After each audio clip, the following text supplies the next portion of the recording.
I'm Doug Price. I'm the Chief Technology Officer at Media Resources. We're a company out of North America, main offices in Toronto, and also offices across the Southeast.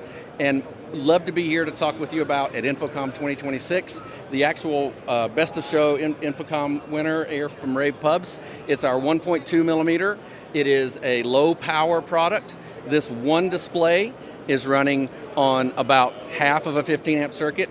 It is less power at 1,000 nits than an actual display down the way here that's at 600 nits. High quality mini LED in package MIP product. It is also touch control, so you can see here, touch is working on this.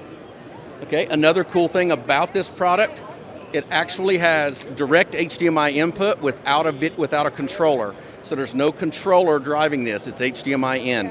We also have right beside of it the same product, but in an artistic rendering of it. So this is one video image that's being played across 3 cabinets.